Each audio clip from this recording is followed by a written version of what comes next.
So I will make a video about Senegal and how some of the Zanata people or some of the Berber people who came from those regions and close regions like the Grur were related to all the Berbers in the north, and how even the Niger Congo people are spoken of, including works from the Mukaddima, which gives us more and more information, although some people pretend there's no written writing that links the Maghreb to the rest of the people. Now, remember, the word Maghreb really relates to the word Western rather than a racial term. And the word Sudan in the Mukaddima and other books does at some point talk about the entire regions north of the Abyssinians. So Sudan, Egypt, North Africa, meaning the Maghreb regions, and the West African regions. And there is a reason for this. Now, remember, so the word Sudan is a mixed term. It's not a one term thing. It does refer to race, but it also refers to region, whereas Maghreb does not refer to race at all. Abyssinian refers to race and the general region, and then Zanj as well, and all of these. So it is important that we put those into context. And there's something that in the Mukaddima is very important about how the Arabs depleted their own expansion by traveling too far as India and as far as Spain. But we'll get back to that. Well, let's get some discipline. Let's get some discipline. Let's get some back and forth. Now you have a camera. It's going to be There are a few legendary debates about North Africa, including Egypt and other places that I remember from the past, and this is definitely one of them. And although things go very far and things get attacked and talked about, it is important to remind ourselves that academia and information can change, and it is also important to remember not to tie yourself too much to specific locations in history. For again, I've mentioned changes, and also not to tie yourself to 100%ism, where you believe that not even one person can come from another nation and live within your nation, because all they have to do is find one person and then your entire system will fall. So keep that in mind as we watch this video. Libyans colonized their own people by a dictator. Yeah, Algeria was colonized by the French. Morocco is the same. Nigeria was colonized by the English. So Senegal, Mali, all of them. Okay, so what's your point then? So as you can see, this video does not start at the very beginning of the debate because people weren't recording. But as you can see, as it goes further, they're talking about colonization, which is the important thing here. One of the most important things is, did the Arab population change? And again, I always say it's because of 100%ism that either side doesn't want to give up. That means they will never make any ground either way. If you want to believe that the Berbers in the Maghreb were light-skinned people or whatever, it doesn't serve you well to think that Arabs didn't colonize that region, because we can easily prove that that happened. If you want to believe they're black, again, it doesn't help to pretend that light-skinned people didn't come in at some point, because again, that did happen at some point. I mean, we can see proof of that today. And it wasn't just simply the Turks. Do you understand? You're saying no country. Let them talk. Let these two talk. You're telling me no country has suffered colonization like your country. No, that's not what I said. We don't have America, a monopoly. We don't have a monopoly. We don't have a monopoly on that. That's not what I said. Egypt, That's not what I said. Ireland. So again, what they're talking about here is fairly irrelevant, but I'd like to give my opinion anyway. So obviously, West Africa does not have a monopoly on capitalism, on being colonized. But the thing that happened at that time is very different than what had happened in other regions. And I will talk about that when I make a video about slavery in West Africa and how it's been over exaggerated, the amount of slaves that were taken past North Africa and sent around the world. That even by the 1500s, it was about less than 1 million of them that had been taken through West Africa, and that most of the time they actually came for gold, not for slaves. You see this push of like caravans pushing slaves. It's like, no. The numbers of slaves started increasing after the 1500s. Even North Africans started to engage more after the 1500s in the slave pushes. And a lot of that had to do with the oceans, navigating the oceans in those regions, which used to be completely dominated by West Africans.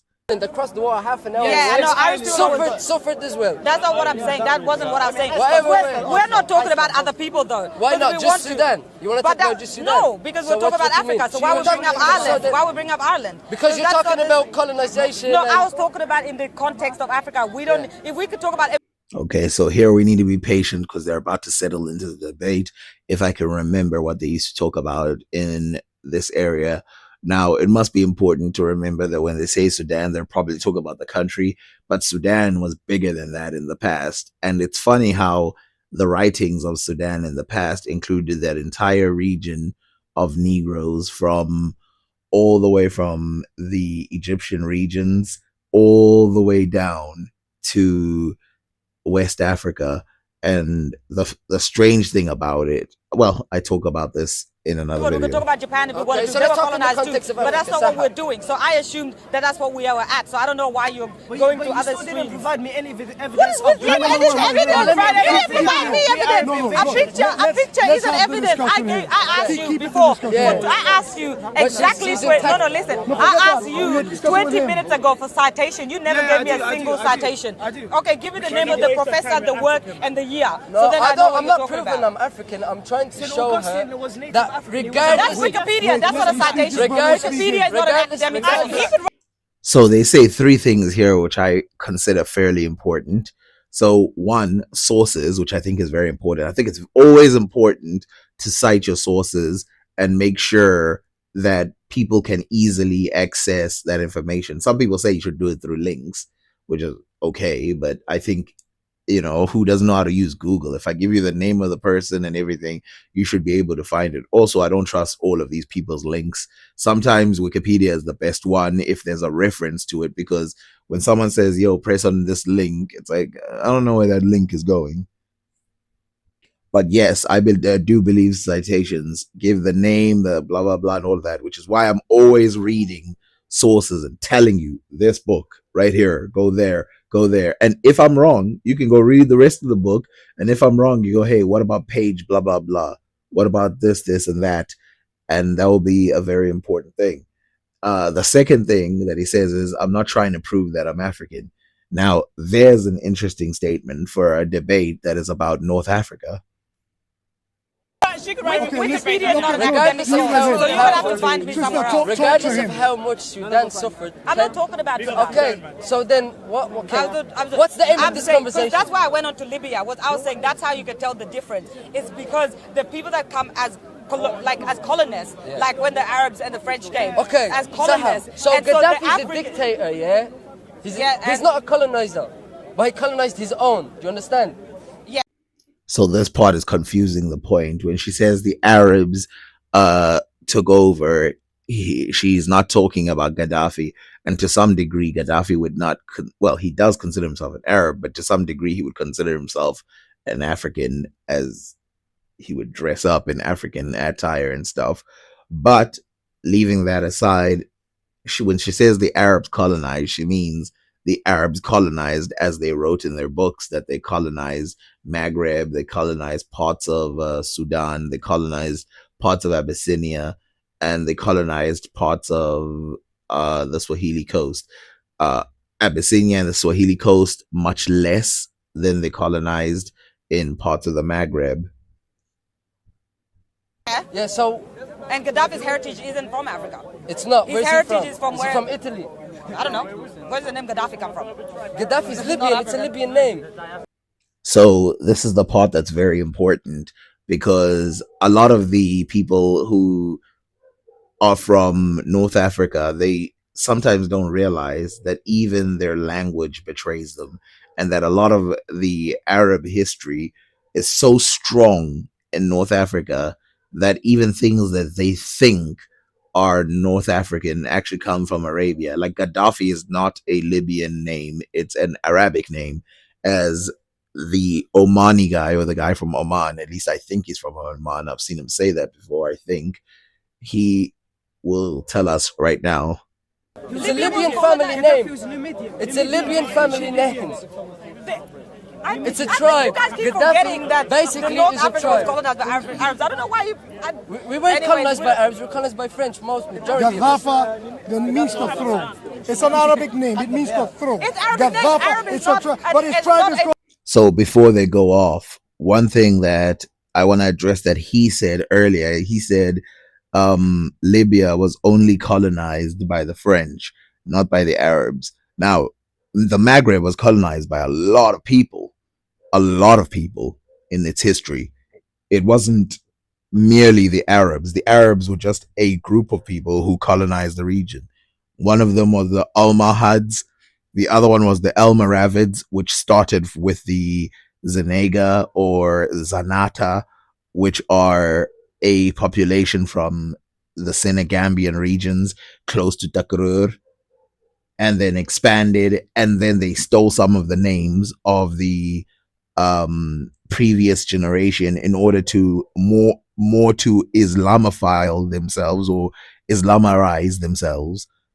And when they became more Islamic, then they, created a greater state, which would then happen over and over in other places outside of those regions. And just because they were Berber does not mean that they would be accepted by the other Islamic population. So there's something to be taken in there, that the word Berber, again, is a much longer word than the word Maghreb.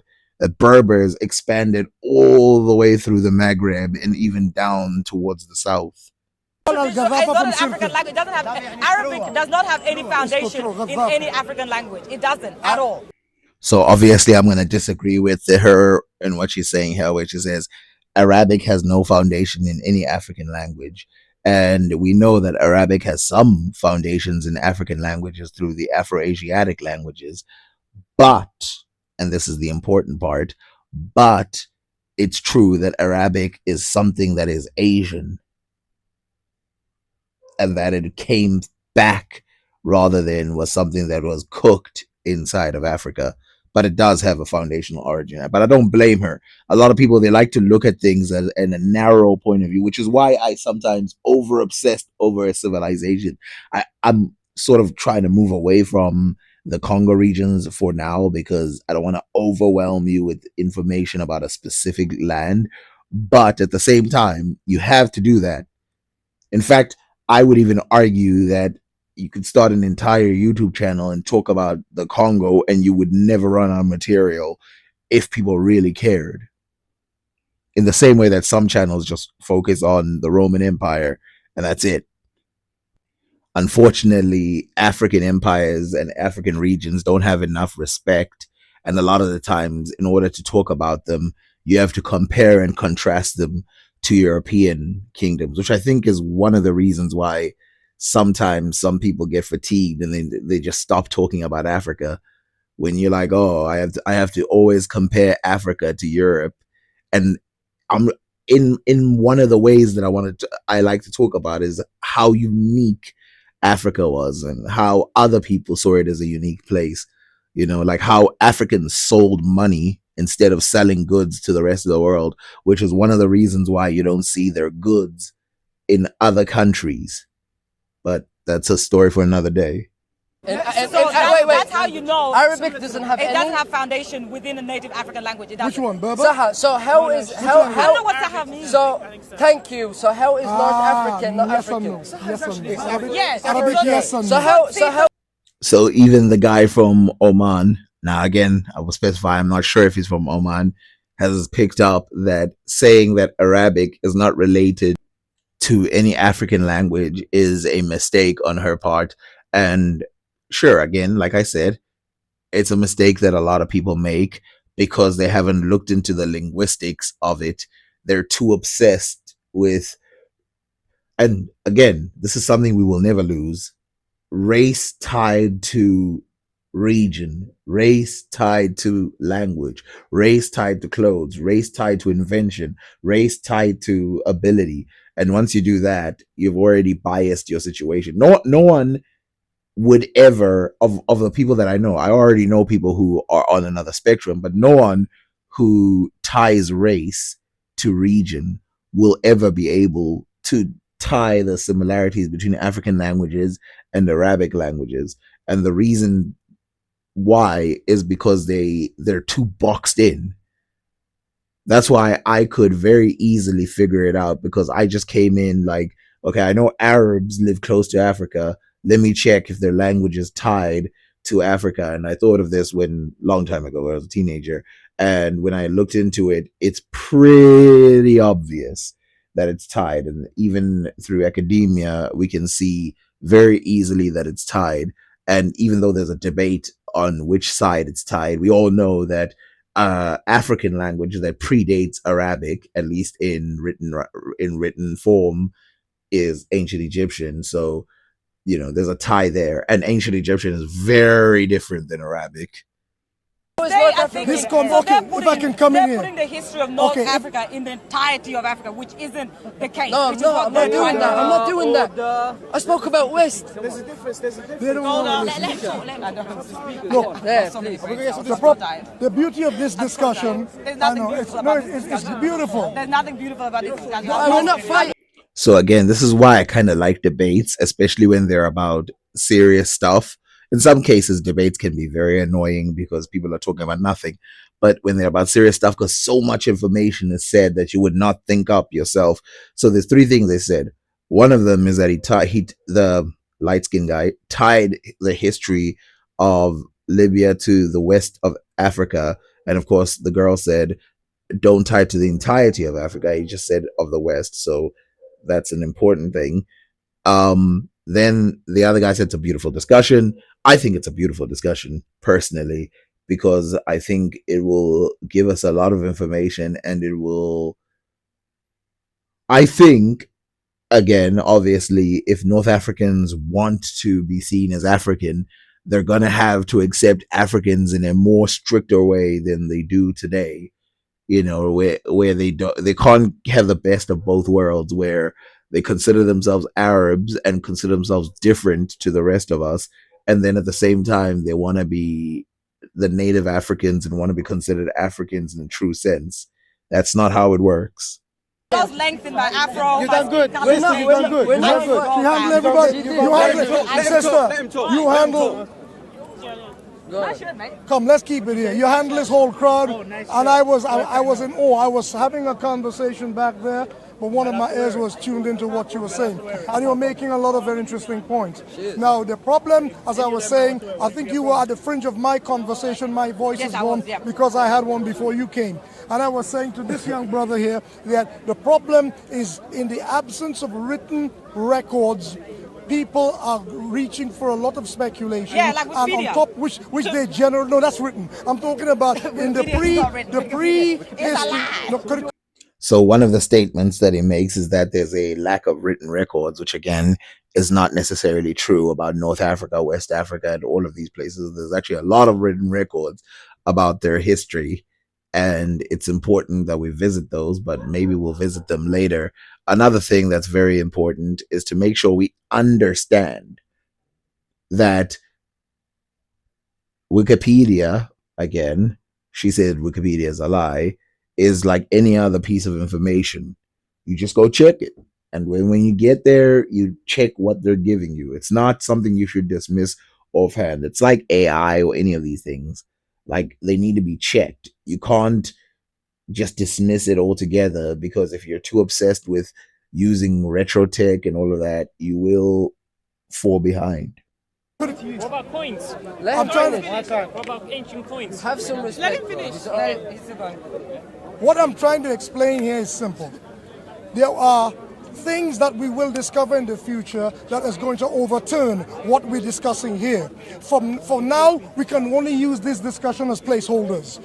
So it's important to understand that this is an older discussion, but what he is saying is as true today as it was back in the past, that there's a lot of placeholders when we speak of the histories of these areas, and that we need to do more investigations in order to find out specific information rather than to say, we've got the DNA, we've got this, we've got that, therefore the discussion is over. Because again, we're talking about thousands of years. We're talking about migration of both people in and out of Africa. We're talking about several things, which then we put into a chart and go, well, today the information says this, so therefore it's over. But we need to keep in mind that in the future, more information, which just in the last 10 years, we've seen information go flip sideways. And even in the Mukaddimah, when they talk about North Africa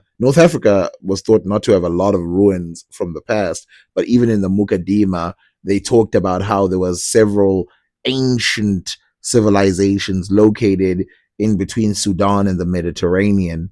And a lot of scholars dismissed that as like just a throwaway line because they didn't know how many of these ancient civilizations. They thought maybe they were talking about Egypt, but some of these civilizations were probably uncovered during the time of the Maghreb, of the Arabs, or the Arab conquest and whatever. So some of the Arabs saw them and wrote about them, but then they got covered during our time.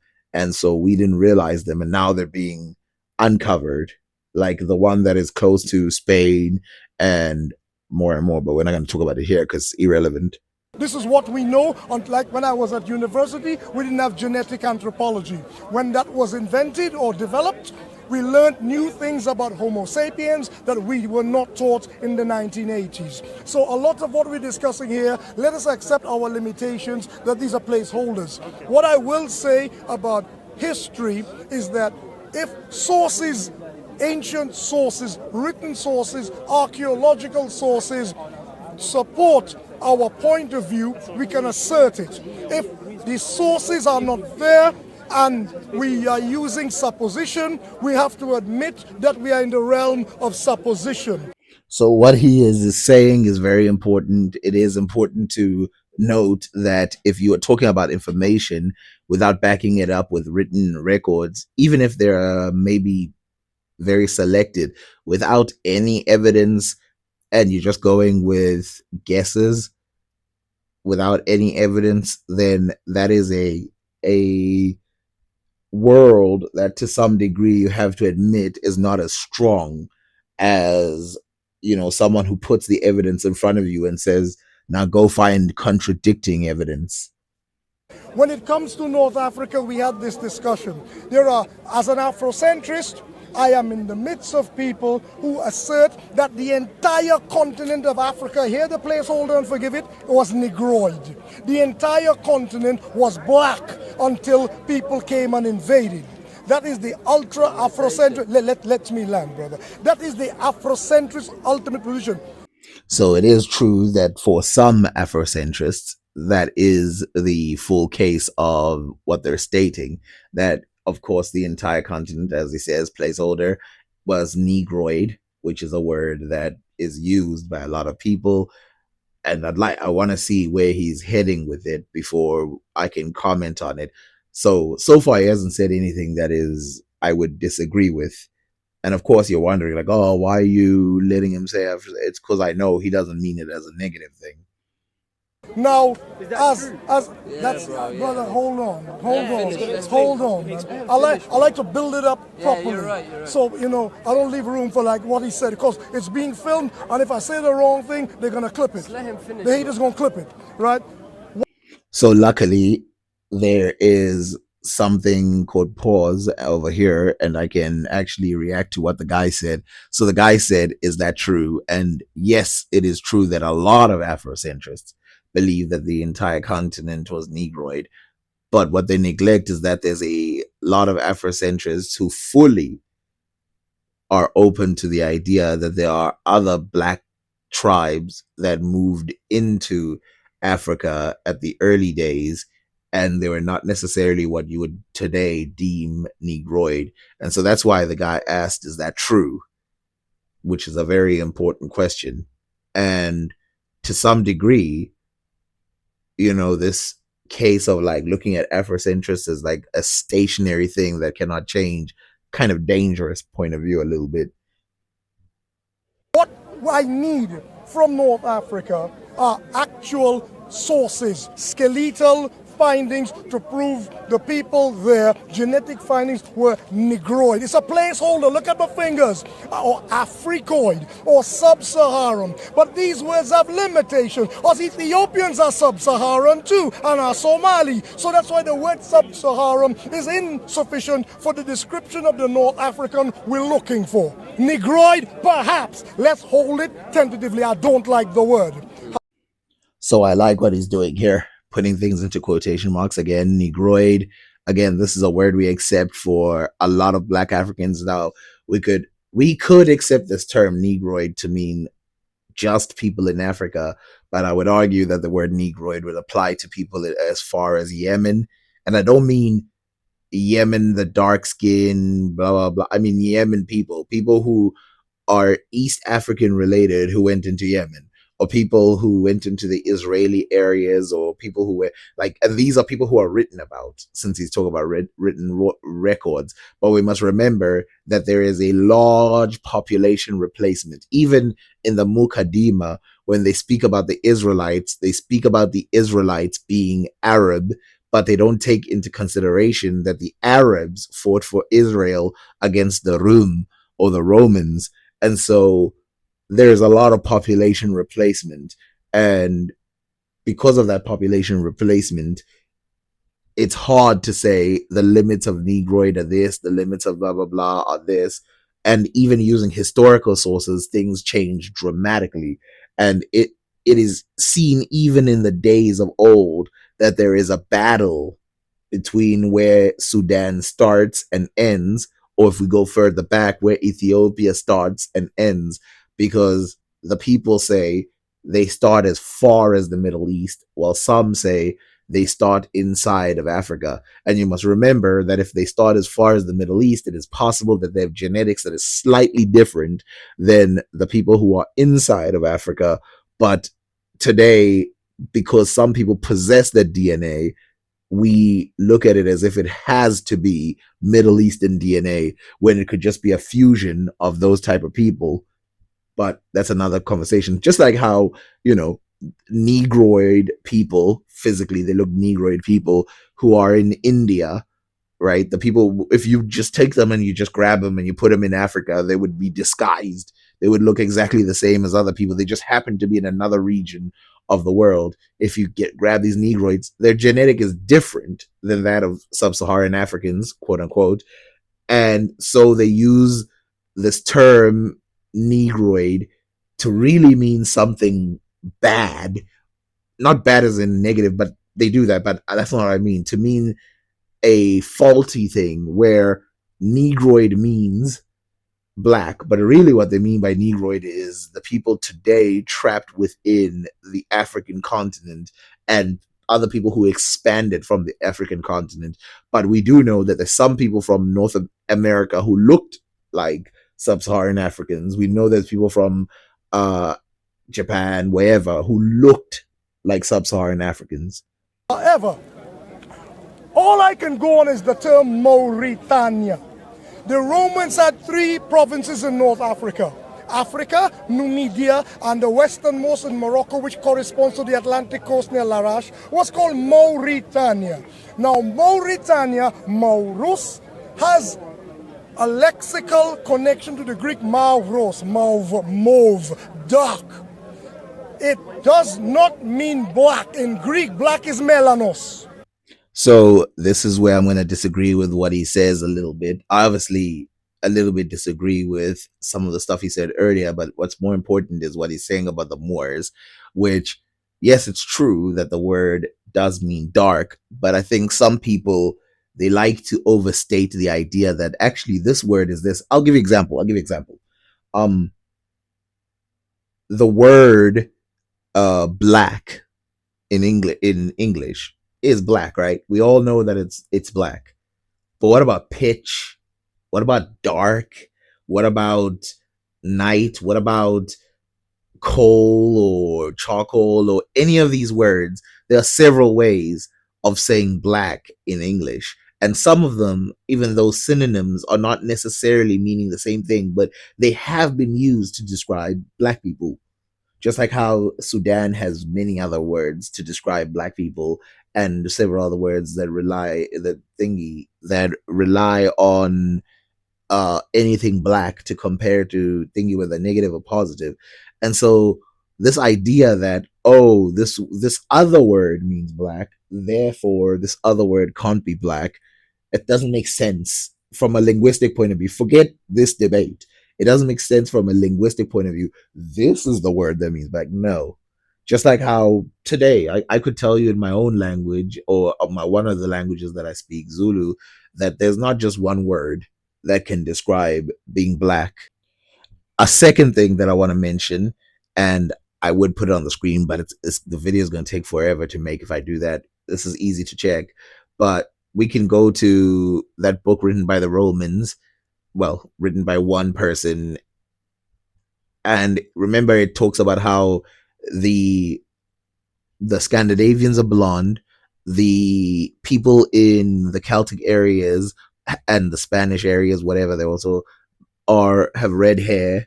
The people in the Greeks and all of that have darker skin than the Romans. Then it says that the people in the Middle East, they look kind of tan a little bit. Then it says that the people in North Africa are Moors. And this goes to something that the Mukaddima says later, that says a lot of the other races are not mentioned by color in most places because they look the same as the people who wrote the book. So therefore, they do not see a unique thing about the peoples in those regions. So they don't mention the skin color. It is only when they see skin color differences that they start to emphasize that, just like within the Indians and all these other people, they start to emphasize skin color because there is a difference between the two people. So even though the word Moor, which can be translated to black, has other meanings to it, it doesn't mean that it stops it from being referred to as black. And some people say it refers to brown, which again, we can go look at the languages and the word brown. There's other words for brown. If we can remove black because there's another word for black, then we can remove brown too because there's other words for brown. But then humans were not necessarily called the colors that we see today. Let me come to the point. If you look at that area, I am led to suppose that that area, and this is late, the Roman period is late, that area, Mauritania, of the 3 Roman provinces, may have had darker skinned people. It could have been the last remaining outpost of the Negroid Orthochones. It could be. Okay, so I'm glad he then went back, but I don't know about the lost, because again, black people continued to exist within that region long after the Romans had lost grip on those areas. And some of those black people came from south and joined those civilizations. And again, I want to remind you that the number of slaves that entered that region are very small. I'm not talking about slavery. I'm talking about people who themselves conquered that area, but we'll get back to that in another time. So yes, the word Moor could be talking about that specific black people in that region, which, by the way, in the early books, they don't mention any other group living there. You must remember that they say that they're like, there's 3 groups that live in Africa. There's the Moors, or whatever they call them, the North Africans. There's the other Negroes, so the people who live south of North Africa. And then there is the Greeks and the blah, blah, blah, the Phoenicians, and they say that's the smaller populations. But the skeletal evidence so far does not hold that to be the case. But I can assume that North Africa, that bit at least, was darker skinned. Now, that is not conclusive. Linguistics is not conclusive evidence because the Berber language is related. Now, Berber we know is a bad word too, but it's a placeholder. It's a placeholder. All right. This does show his experience with the language, the fact that he's saying it's a placeholder. And yes, Berber is a placeholder, but I use it anyway because it covers a large group of people. You can't just say Amazigh because some of them are not Amazigh. But yeah, it covers Berbers in a larger point of view. And yeah, we'll get back to that. Now, even though some of the DNA in North Africa has Middle Eastern in it, we know that this Middle Eastern DNA is so long time ago that it actually has nothing to do with the newer Middle Easterns that come today. And so it's a different thing. And all the DNA that has been found in North Africa is tied to sub-Saharan DNA. You can go look it up on Wikipedia if you want, or some other source if you really want to. And yes, I'm talking about every single one of them. But again, we must remember that DNA is much more complicated than this is black DNA, this is white DNA, this is this DNA. And it's so complicated that literally they'll just put a question mark there.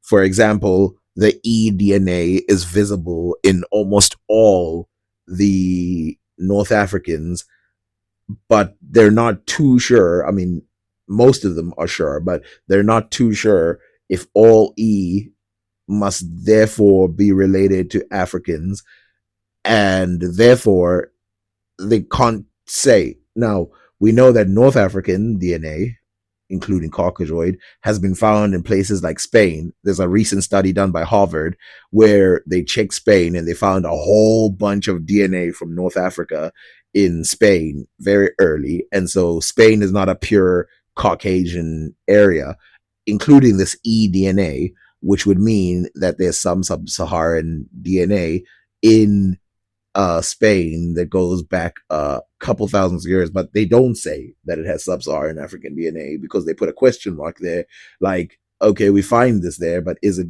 connected? We'll get back to that again in another video. Now, first, we have to say, though, before I talk about that in another video, is that they're tying it to North Africa because the DNA is similar to North Africans today. So we have to be careful. A lot of these people could have, like they believed before, come from the Middle East and landed there. But because they're so close to North Africa, we just grant that these people are related to other North Africans. But we'll get back again. It's related to ancient Egyptian. Now, we know that in the beginning, if you look at the Sphinx, the ancient Egyptians look like you. But come toward the end, Cleopatra kind of like her. So we know actual factuals. Now you're speaking my language. And that is something to be said again and again. It's something to be taken into consideration, which is the earlier years of the Egyptians, 90% of them, they look like Black Africans.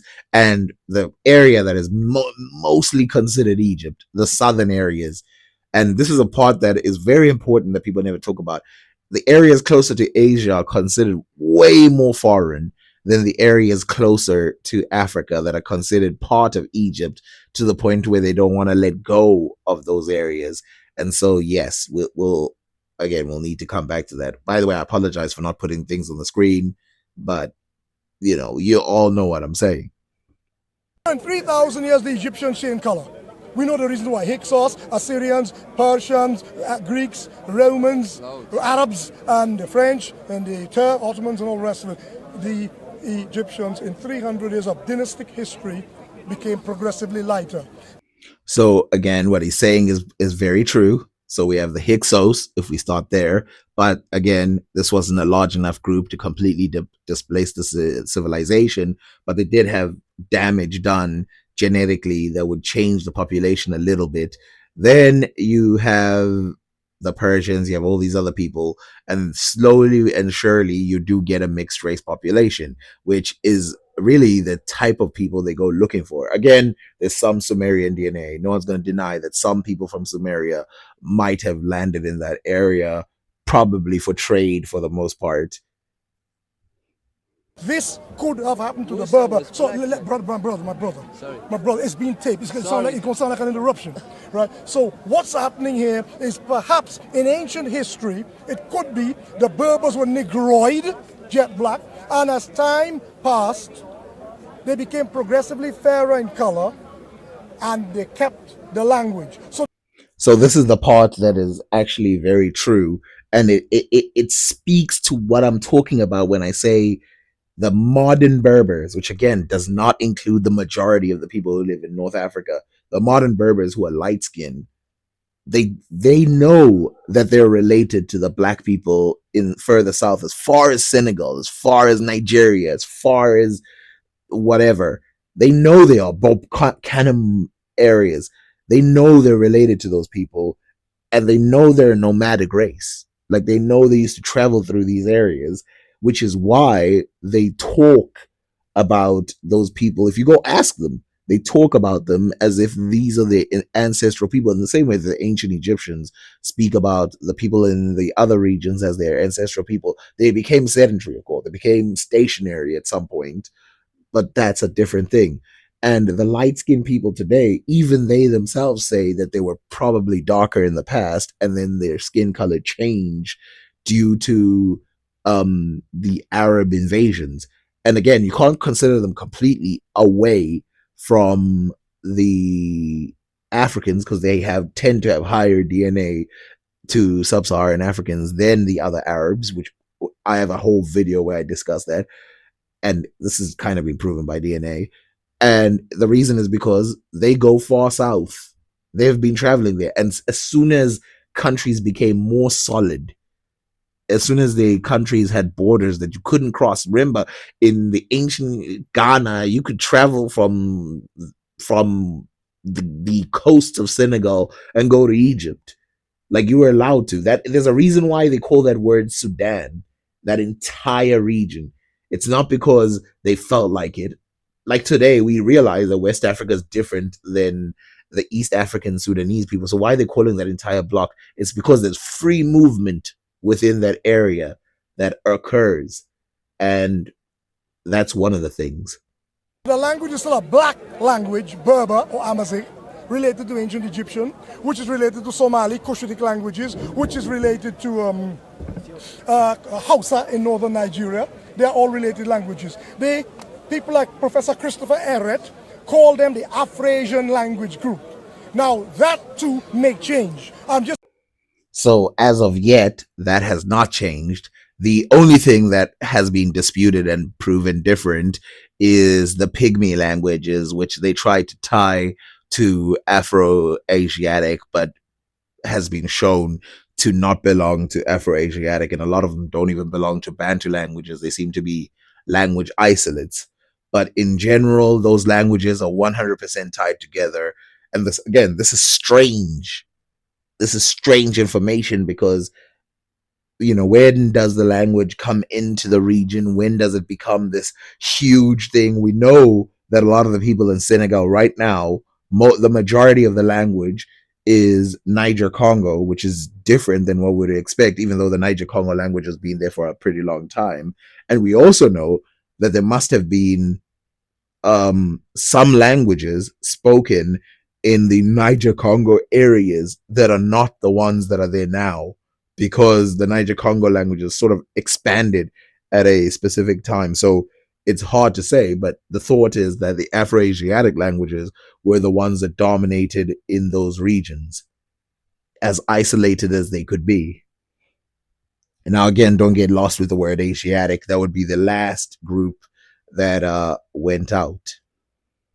Oh, and by the way, again, we have foolproof that you cannot fully eliminate sub-Saharan Africans from the top, no matter how you look at it. So you cannot thingy, because they've already got DNA evidence to prove that sub-Saharan Africans lived in North Africa. This DNA, you could go look it up, goes as far back as 10,000 BC. Telling you the latest research. That's not conclusive. So That's one argument for a black origin of Berbers. That's one argument. However, we don't have any historical record of the fair-skinned Berber being from anywhere else. When some of them say we are from Canaan, it's just like the Yoruba saying we come from Mecca. The Yoruba say they come from Mecca. A couple Yoruba could have come from Mecca, but because of the premium placed on the spiritual direction, Mecca and Jerusalem, a lot of modern Africans make those northeastern claims, those kind of out of Africa claims. So forget that. So one of the things that I have to look at here is the opposite of what he's talking about, because this is from the Mukaddima and several others who know that the Arabs, the light-skinned people in North Africa, come from the Arab population. And let's first read it. So it says, this may be observed in Persian dynasty is here, blah, blah, blah, skip. Then it says, conversely, it is the Byzantine dynasty of Syria, Constantinople, when the Muslims took Syria away from the Byzantine. The latter repaired to their center, Constantinople. The loss of Syria did not harm them. Their rule continued there without interruption until God permitted it to be ended. Another example is the situation of the Arabs. This is the important part. At the beginning of Islam, since they were a very large group, so already he's saying they were an exceedingly large population within Arabia, which is kind of a proven thing, but we'll get back to that. They very quickly overran neighboring Syria, Iraq, and Egypt.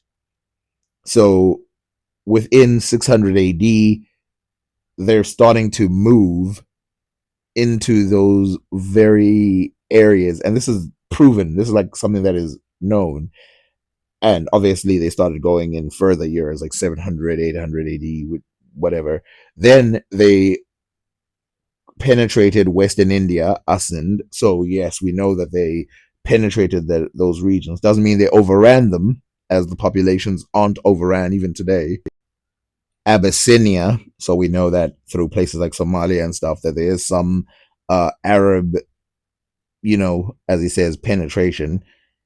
Ifriqiya and the Maghreb, and later Spain. So again, we have this line of nations.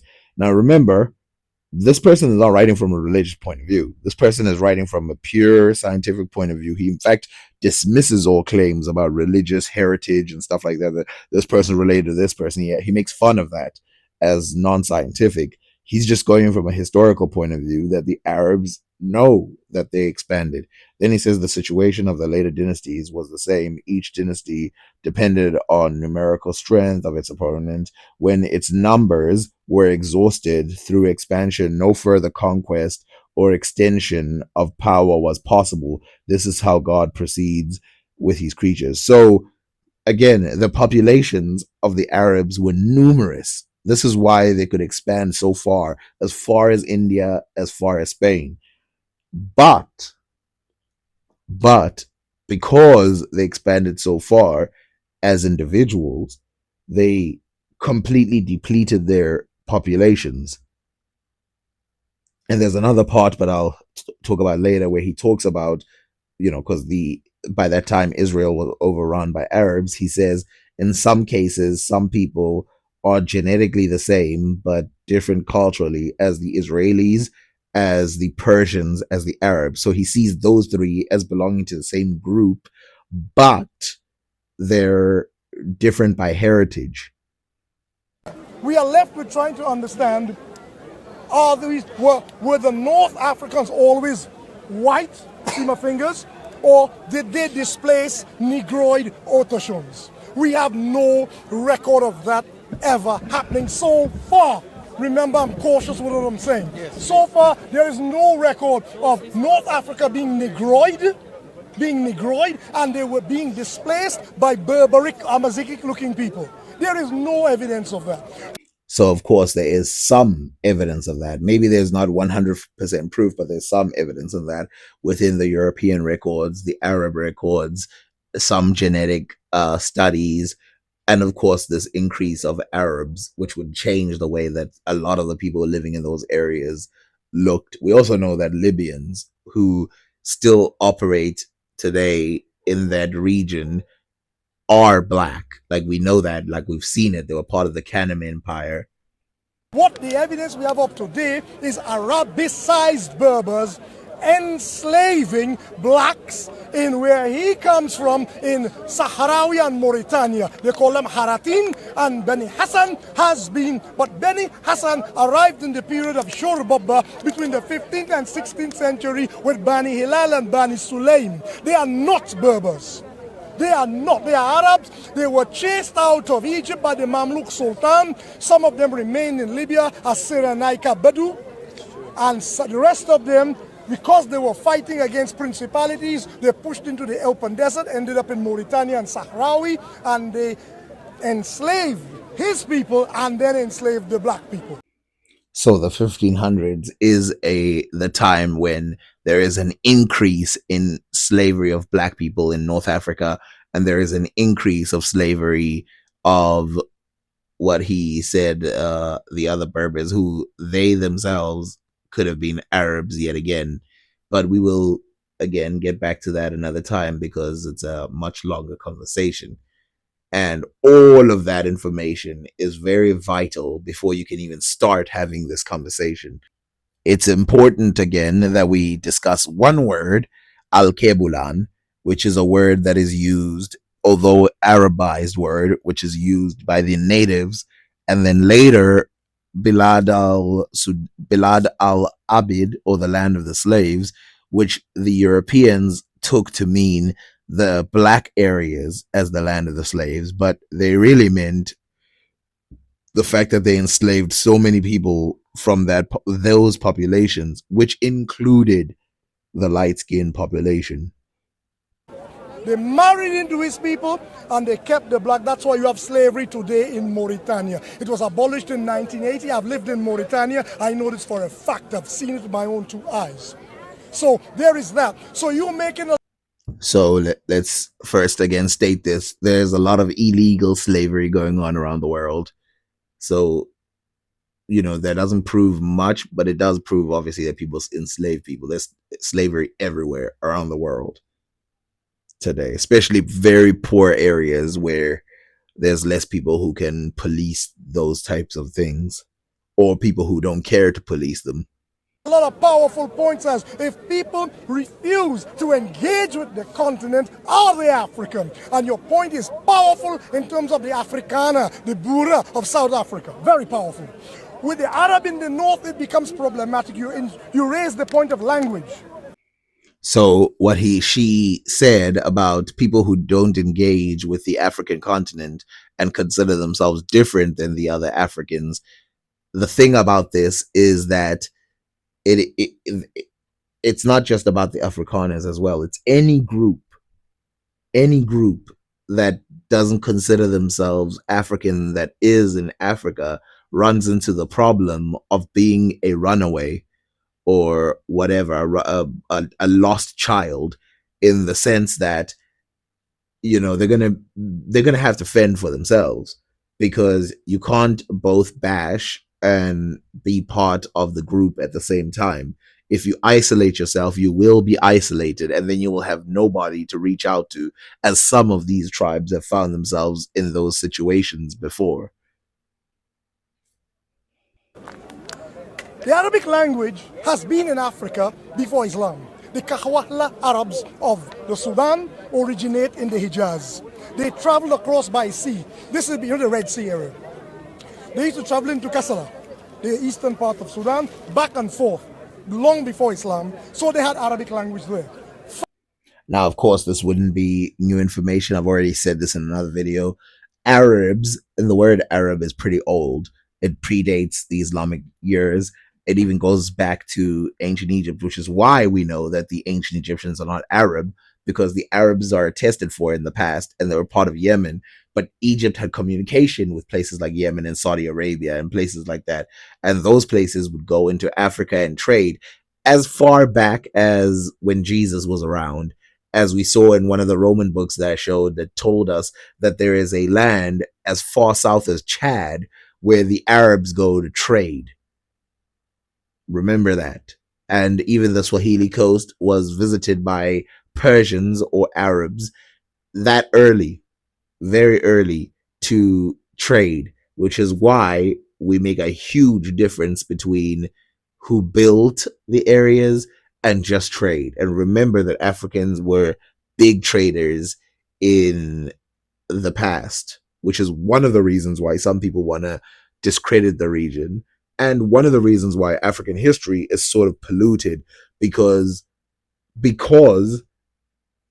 some people want to see Africa as purely black 100%, then it prevents people from recognizing the intelligence of the Africans who are smart enough to trade with people on the outside.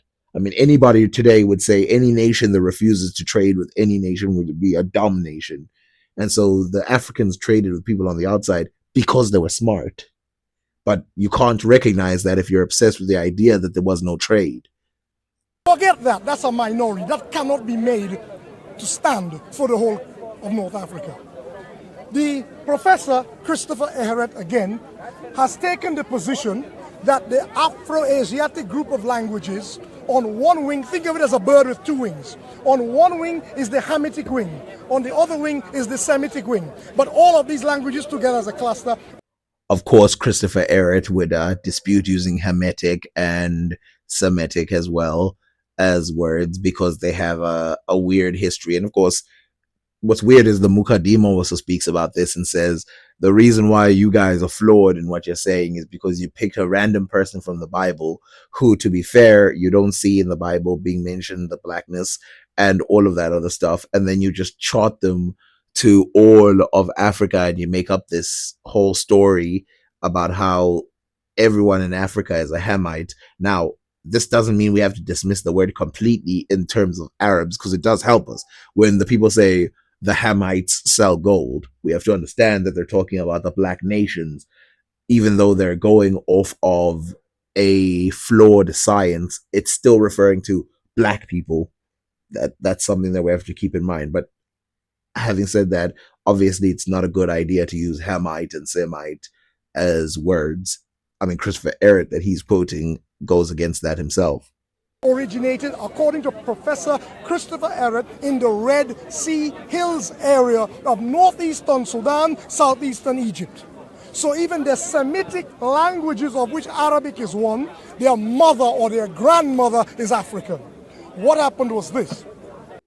So, of course, he cites Christopher Ehret, and of course, a lot of Afrocentrists, quote unquote, cite Christopher Ehret a lot. But I like to cite a lot of people, and I want to remind people that is the most accepted linguistic point of view, the least problematic one, because, of course, so many of the Afro-Asiatic languages are found in Africa, and they are found so deep in Africa. So even if they started in the Sudanese regions, they're found so deep in Africa that they're clearly tied to the African continent. And then, of course, you take the fact that in Egypt, it's spoken very early and all of that. The Hamitic languages push towards the west and to the southeast. So a subgroup of the Hamitic languages, these words are placeholders. The Hamitic is not a good word either. They're placeholders. A subgroup of the Hamitic are Cushitic, like Oromo and Somali and Afar. These are a subgroup of the Cushitic, which is a subgroup of Hamitic. Another subgroup of Hamitic is Berber. I love how you can tell that some of the people are already lost. This is such deep information. Sometimes I forget how much information this is until I hear someone else say it.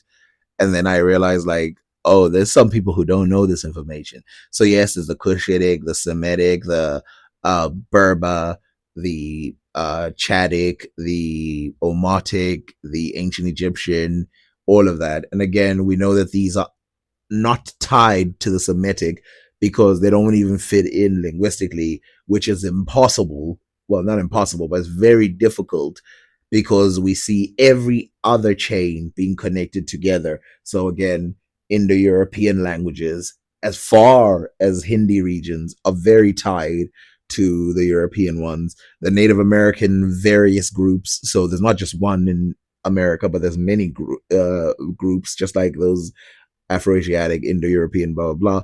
And they have their own groups, which we, if you care, we'll get into it another time. But these groups follow the same chain. No matter how far away it is, you can trace the language and you can say 111. And then when you come to the Semitic, even though it's true that some Semites did come back, it doesn't look the same.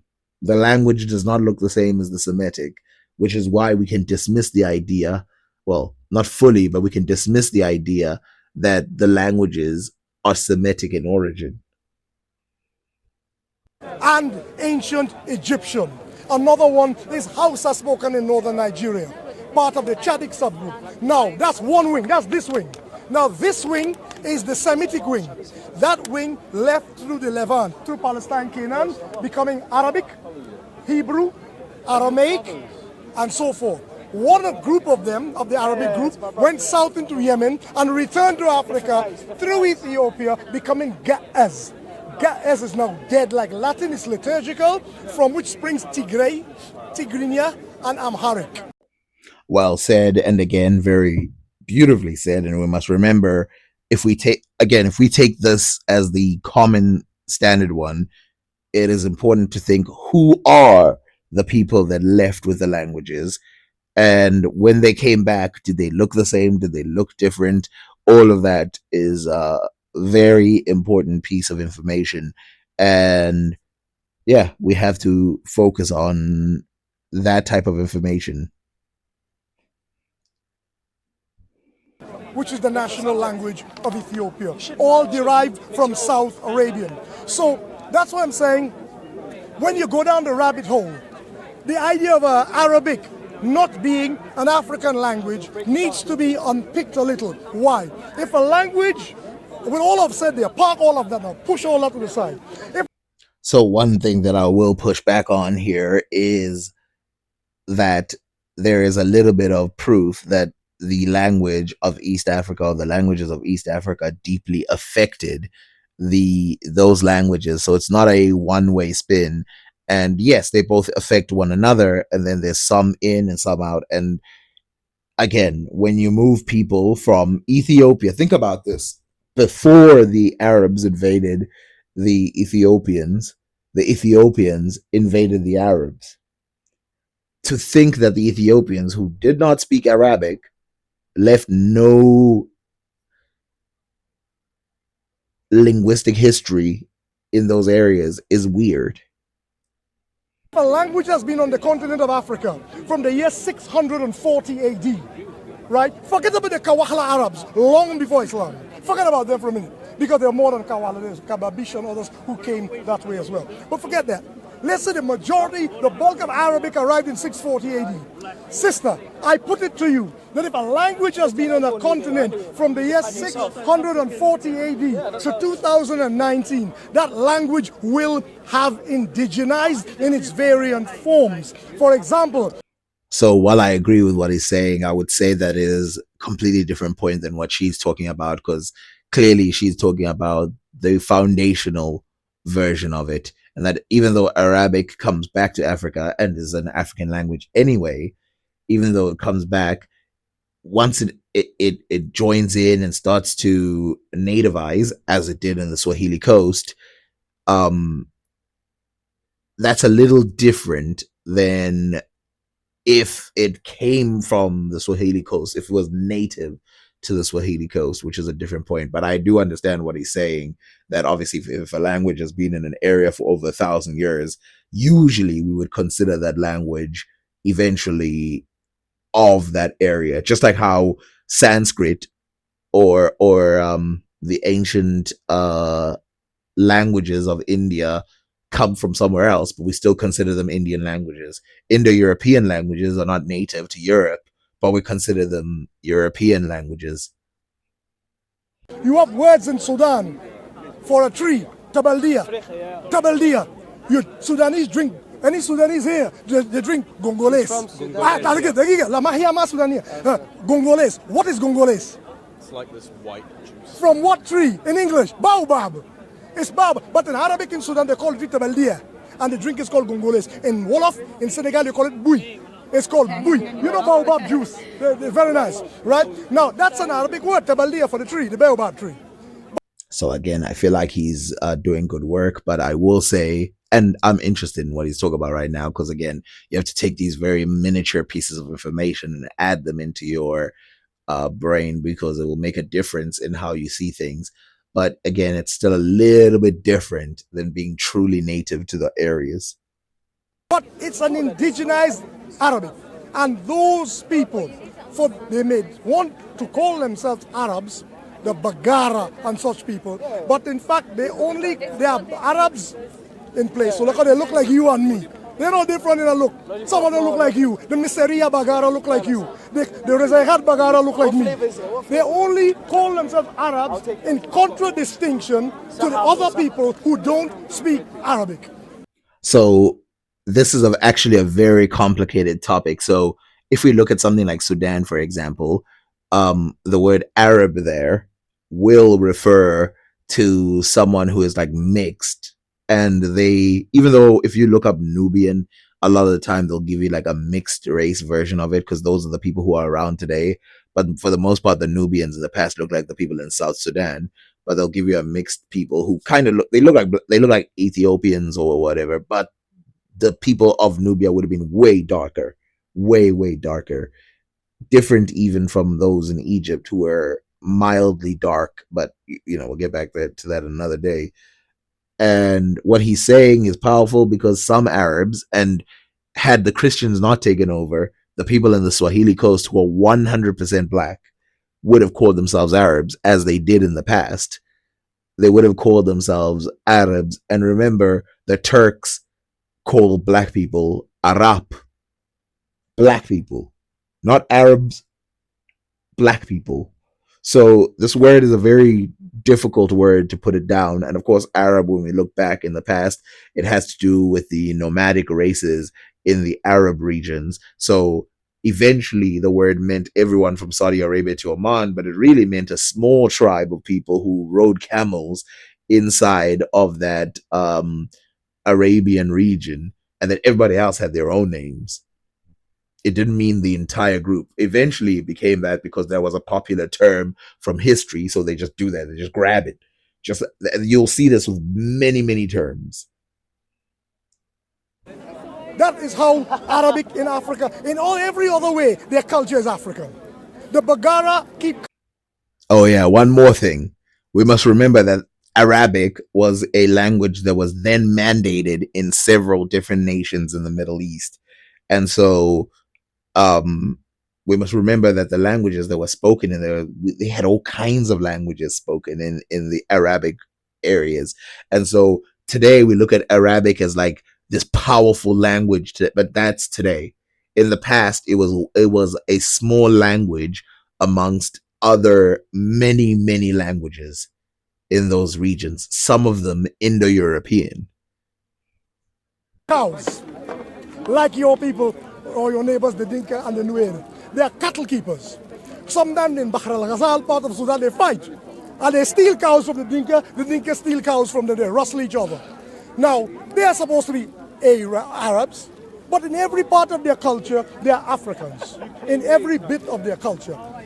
Again, an important point, because we see this in ancient worlds, like Egyptians and all these people. People will call themselves all kinds of names, but then in everything else, there will be a completely different culture. So, for example, South Sudanese people or Sudanese people will differentiate themselves from the Egyptians, calling themselves a different name for their empire. But again, in almost everything, in the way they behave and the stuff that's around them, they behave like the Egyptians. And so for anyone who comes in without bias, they would just call the people in the South. If we removed all academic bias, and including the bias of the Egyptians themselves, and we just started naming groups, we would group Egyptians all the way down to East Africa as one block. The Swahili coast, we would do the same. We would group the Swahili coast, maybe even as far as South Africa, as one block. Then we would group the other side as another block. We would group North Africa as another block, and we would not include Egypt, and we would group other places. But again, we have biases that we don't even pick apart. We don't even think to pick apart, that are standard in academia, standard in reality. But again, if you just start from the beginning, if you just scratch all of that out, you will get a completely different point of view. Arabic nature is predicated on language. They speak Arabic as a mother tongue. That is the only thing about the Bagara, in my opinion, that they say they are Arabs. So we don't know. So, no, but what I'm saying is, I'm trying to provide light that both of you have points. What I'm trying, you're not getting what I'm trying to do here. I'm trying to say, this sister held you guys at bay with some powerful arguments, and her arguments are sound. But I realize she has a scholarly mind. So I'm throwing stuff at her that she can go home and say, let me cross-examine some of this, what I've heard. So these are the languages that were expanding further into the Arab regions, that before the Arabs became the Arabs linguistically. You know, this language of the Arabs, people like to say, oh, it's this language. But we must remember there were other languages before it. And I mean close to the time, like Aramaic, Nabatean, Sabaic, Miniac, Katabanic, Hadramatic, Himyaritic, remember the Himyars, Thermadic, Leonitic, Saphitic. These are some of the languages that existed at the time. And of course, we got Assyrian and some of those much bigger languages. You'll hear it on the tape. What if I've made any mistakes, I would correct it. Sometimes you're speaking off the cuff. This is ad hoc, unscripted, and untitled. Whatever I'm saying here is coming straight off the top of my head. But the idea about some Arabs in Africa saying that they are Africa when it suits them is a point. Mauritanians keep slaves. Like I said, they do it, and when it suits them, they're African. And when it suits them, yes. So we cannot pretend that this is not so. However, with Berbers, I cannot disqualify the Berbers from the list of African nations, because if to do so would be to say there's something called the prototype Asian in the. So one of the research that I've been doing and thinking about for a while now is this word Oriental that has been used in the past. And this word is a very interesting one because we associate a lot of the time with Asia. But this word has been used for the Swahili coast. It's been used for Berber. It's been used for Ethiopia. It's been used for a lot of places in Africa. We must remember that, again, these show different biases in block description, and that even places like Africa can be considered one with places like Asia. So what he's saying has an important thing to it. Of course, you can't 100% remove Afrikaners from Africa because they're literally in Africa right now. Now, are they Africans in the true sense? No, but they're definitely in the continent right now. So it's a much more complicated conversation.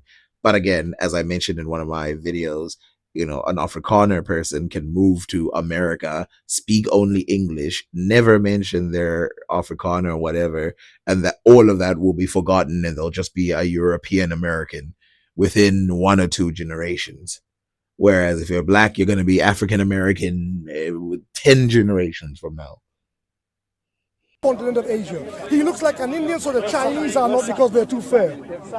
I can't, until I find some historical evidence that they arrived, the Berbers, wiped out the autochthonous population, the indigenous population, colonized the area, and took it over. Then I can say that this is so. What I do know, some of the whitening of their skin comes from the fact that they were some of the biggest slavers of white people. Another very important point. People like to talk about the slavery that happened within the black populations, and even the Arabs themselves obsessed with it. But the groups that they enslaved the most were the white populations. Those were the ones that could easily penetrate. There's a thing that I'm going to look into in the Mukaddimah that's going to talk about this, that if you travel through the desert, you're not going back with slaves. I'm sorry. It's just it's too difficult.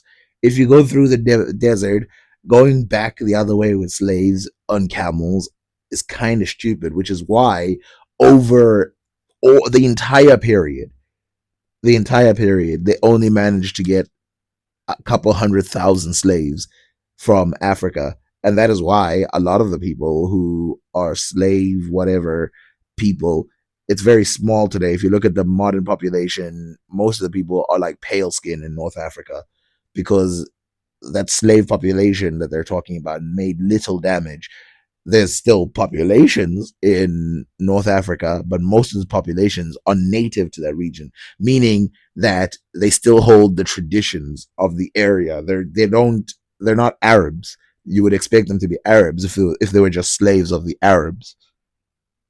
They captured during the period after the Moors were expelled from Spain, right up to the 18th century, the Berber corsairs, pirates, captured white women, men, and children from as far as Iceland, Ireland, England, Romans as well. and Italy, and the coast. And they brought so many of them there and had them for slaves. 1.2 million in about 400 years. Which again, that 1.2 million in about 400 years is still a little bit larger than the African one, Black African one. And like I said, from the 1500s onwards, the Black African slave trade started to increase, which is different than what happened in the previous years. They would have considerably whitened the population. But to me, that still does not disqualify them from the list of African peoples. The hopeless confusion has already taken place when the Arabs arrived and mixed with them. So what you have is Arabs mixing with Berbers, they becoming the Moors, going into Spain, getting chucked out of Spain after 700 years. They're going to the sea, some of them becoming pirates, taking a whole bunch of white people for slaves, interbreeding with them, like what happened with us in the American plantations. We know that it's not just pirates, because obviously we have the book by the French guy and actual evidence, but we have notifications that the pirates / some of the native people who lived there, they stole people from, well, basically pirates would steal them and put them on land. But if the Europeans would land on the land, their people, men, women, and children in some cases would attack the Europeans, take their stuff, and then hold them ransom for people in Europe to pay for them. Otherwise, you would be enslaved to basically those people. And again, by this time, the type of slavery that existed was a little more violent than the one that existed in previous years. So there's all that history. All I can do is provide facts. The conclusions you guys have to draw for yourselves on this subject as to what I am getting people striving at is a definition of a prototype African. I believe there's no such thing. Okay, my 2 cents? My 2 cents. There is no such thing as an African type. There are African types. Again, flawed but true. So obviously there's African types, but again, why do you draw the border at Africa? Why do you not go further than that? But again, it is true that the different types of Africans, which again did not consider themselves one race until it was necessary to. At one point, they definitely did not consider themselves one race. Just like how Middle Eastern people didn't consider themselves one race, Indians didn't consider themselves one race. In fact, the big difference between Aryans, which a lot of white people steal their name, Egyptians, all of those other people, a lot of the time, they would associate themselves with civilized nations. So there would be a difference between uncivilized nations and civilized nations. And that would be the big difference in a lot of places, rather than really anything else, with the exception, of course, of very close, long-held neighbors who have always been there in that area, blah, blah, blah. But again, a lot of those neighbors would be civilized themselves because they're so close to the other civilized nations. They are African type. There's no prototype. I'll tell you one. When the Rift Valley occurred, Some Homo sapiens grew tall because they lived on the plains. You are an exception. All your people, they average 6 foot. Your people, they're averaging the Dinka, the Nuer. You see them. So that's why I was wondering how come you're in Nilox. I know because I'm small. Yes. You see my brother 6 foot. Exactly, I know them. However, I'm actually surprised that she's Nuer because she does sound South African to me. Maybe it's just a mix of African language and England, but she sounds like a South African to me. But it makes sense that she's talking about Sudan then in the beginning if she's from that area. the people on the other side of the Rift Valley in the Congo, you see what I'm going now? Same Africans. Now I'm gonna get nasty on us. Let me hurt us a little bit. What happened to all them Pygmoid people? The Romans met Pygmoid, placeholder. It's not a nice word. The Romans met Pygmoid peoples as far as the Niger River. The Garamantes used to sell. It's a North African tribe.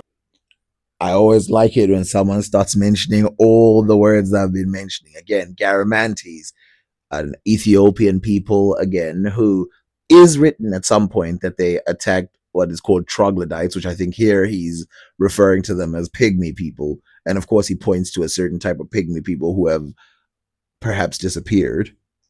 They're called Tubu today, Tubu in southern Libya. Used to sell pygmies for Roman circuses. Where are they today? We tall people must have outcompeted them or wiped them out. I don't have the historical facts to say that this is so, but all that area had a larger Pygmoid population than there exists today. They are stuck in the Cameroon forest of the Baka, the Congo forest of the Ituri Batoa, the Khoisan, down in South Africa, the yellow ones, the San people. So it is important to state that for the most part, the troglodytes, even though they are referred to as Ethiopians, it's not fully known if they were pygmies or not. And of course, yes, there's several mentioned by even ancient Egyptians of pygmies as close as Sudan. So there must have been some population of pygmies at some point, but they're gone. Where are they today? It must be at some point in our history, the same way we outcompeted Homo sapiens Neanderthalis, the Neanderthal man. It seems to me the tall African outcompeted or killed the Pygmoid people. Given the number of population is probably outcompeted for the most part, and the reason why African cultures can vary in height a lot of the times, even though they should be a sort of focused group because they didn't differentiate for a long time, is because there's a lot of race mixing or mixing between these groups. So in other words, a lot of people, Bantu people, are mixed with Khoisan people, and then mixed with Twa people, and then mixed with all the others. So it's possible that they were just outcompeted or absorbed. Look at a place like Rwanda, right next to the Congo. 3 ethnic groups, the very, very tall, related to you, but not the same, the Tutsi. Then the Bantoid speaking people, the Hutu. All right, the Hutu complain of genocide, and they are right. But in the Bantu expansion started in what is today like Cameroon and eastern Nigeria. The Bantu, so they reclassified the Bantu language. Bantu is now classified as a part of the Niger-Congo languages. It's a large language group. That's why we think of the Bantu language group as separate, because it's very large. So I have to specify this. It's not just that it's very large, it's also because it's very ancient, which is a very important point of view. Because it is very ancient, this is an important thing. It's an important thing. Because it is very large and very ancient, there is a separation to the point where they almost don't sound like the same, to the point that people even doubt their similarities. But as I've mentioned, I've listened to Niger languages, I've paid attention, and if you spend time, you can reconstruct, just like if you read ancient Egyptian and you put, an Ethiopian language or another Afro-Asiatic language, you can see the similarities as you write, as you read. Now, some of the similarities are going to be chance similarities, so you have to be careful, but you can see them being written down. And of course, there is some thought that it's related to Bantu languages and blah, blah, but that's a much greater conversation. It comes out of the Niger-Congo group. So the expansion of the Bantu is fairly recent in history. I suspect, and I don't have the facts, where the Bantu expanded, the forest parts, not the plains over in Tanzania. They expanded onto areas that were formerly populated by Pygmoid people, and we wiped them out. So I have a question for you then. So something that's very important to notice is that not all the black people living in that area were pygmies. That's one. Two, we didn't completely wipe them out, so to speak, because there wasn't they're still around. And then three, a lot of the time people wipe them out because they're a much larger population. So it's like if you move to Japan and you start fusing with a race and all of a sudden all the Japanese start becoming something else, it's not that the Japanese people got killed or something, but instead they got absorbed into the greater population. And that's different. Which, of course, is a combination that happened in Sudan of that. As we can see, that's why some of them consider themselves Arab, even though some of them have got very little Arab DNA, but a lot of them have a lot of Arab DNA. Just to go back to his point of white South Africans then being classified as Africans, and if you disagree, then you're a racist. What's your opinion on that? They are not Africans. Well, If you... I want to give my opinion why. So, of course, words work in a very different way. Usually, the Afrikaner people, as you can see there, as the person says, are not considered African. I mean, even in their name, the word Afrikaner suggests African, but they're not really considered African in the true sense. It just depends how you look at the word African. I'm not married to words. So, but if you go by things like African American and stuff like that, how can you be American and blah, blah, blah, blah. American, United States of America, is a country. So you can be African American, just like you can be Afro-Canadian, Afro blah, blah. Just like you can be a European South African, because South Africa is a country. You belong to the nation of South Africa.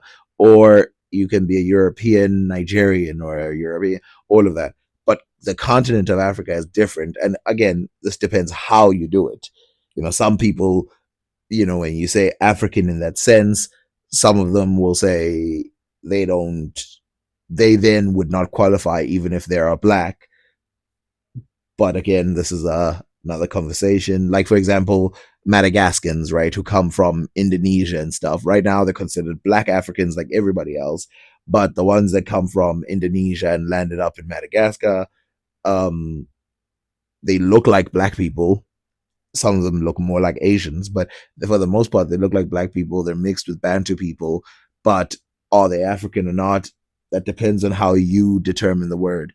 And I'm not too obsessed with that. I'm not too married to that. But in almost all definitions, the white South Africans would count as just white South Africans rather than African. I strenuously deny them. I don't have the power to, but if I had the power to, I will tell them, I suggest you go back to Holland. Because these people identified with the land as colonizers. They brought a racist brand of Christianity called the Dutch Reformed Church, which called them Shabul al-Mukhtar. Shabul al-Mukhtar. This is, we are God's chosen people, and all those black people are slaves. So, of course, the history is a little bit shakier than that. It's not that directly forward. Like I said, the word Afrikaner didn't always mean white people. I've got a whole video about this. The Afrikaners, in fact, ran away from some of the white populations in the Western Cape area so that they could continue to live, and a lot of them were colored populations or whatever.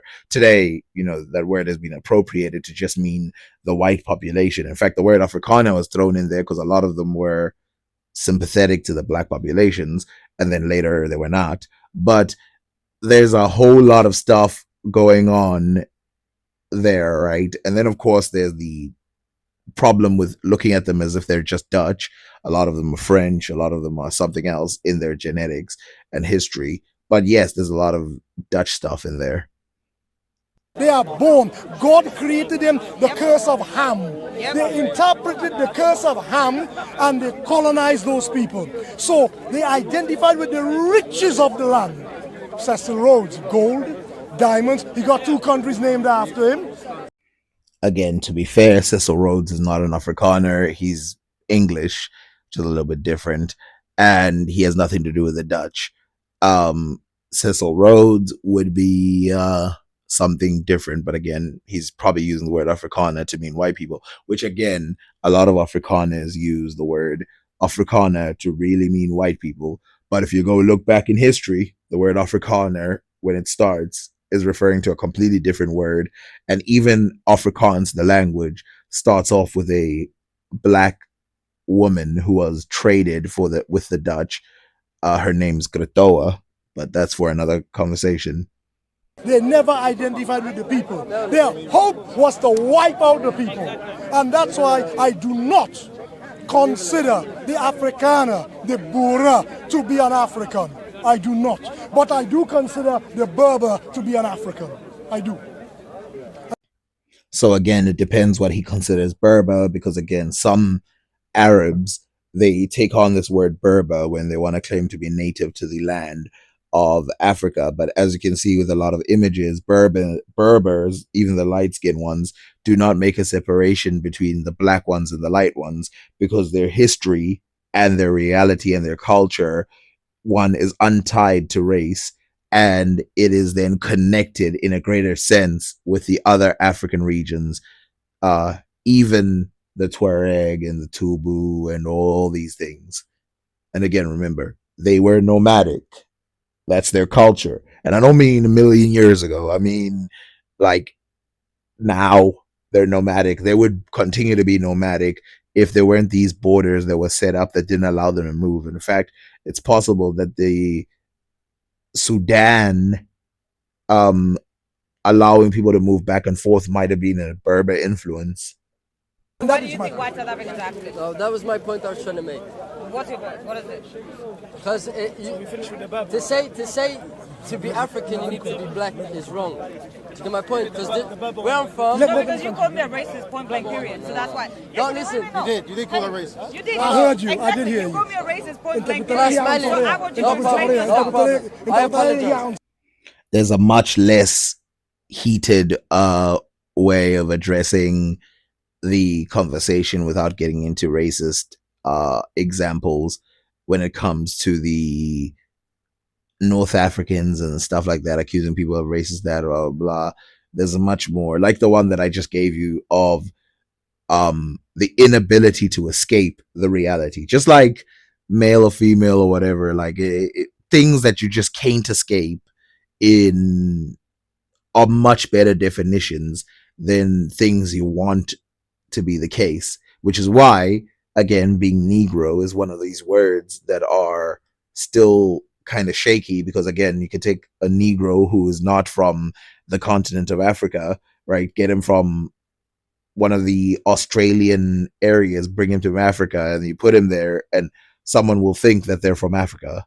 Or take an African and throw them into the jungles of Papua New Guinea or the cities of Papua New Guinea, and the person will fit in as if they're part of that land.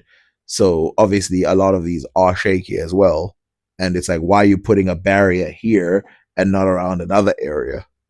Sorry. I apologize. He's apologized. I apologize, sister. But again, as well, to say to be African you need to be black is wrong as well.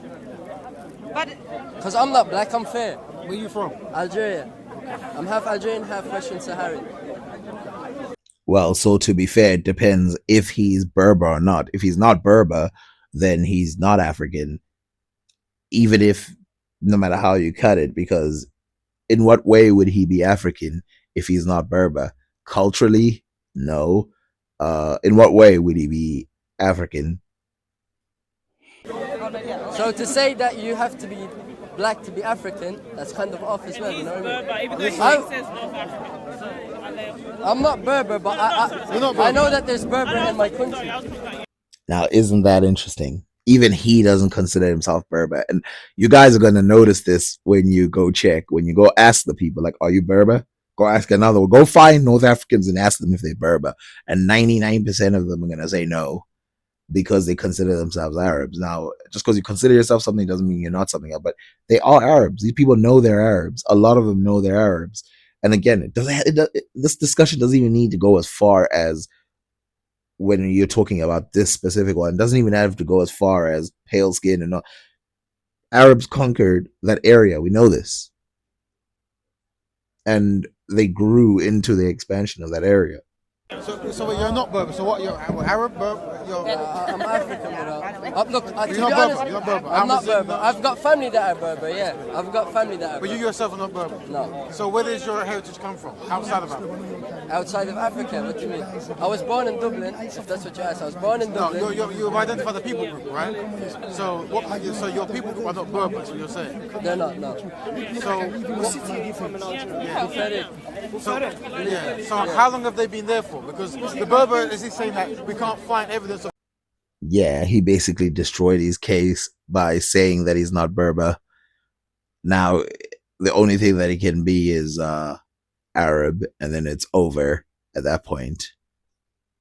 So, yeah, again, a very complicated conversation. Again, I'm not saying like we don't know what Moors are. We know Moors are black. Everybody can acknowledge it. We know everything about those areas. It's just when we get into these debates and we start splitting hairs and we start going in, not splitting hairs, but getting into these little details and all of other stuff, we have to give leeway to some of these. And the reason is because you will see that they fall even if you take away some of the drawing evidence that show the being black, some of the written evidence that talks about black female Moors fighting in the armies. If you take all of that away, still their argument is not that strong. But yeah. Now, obviously, this guy is not the best debater. There's other people who would bring up other evidence that is much more important. But again, it always falls way short of it.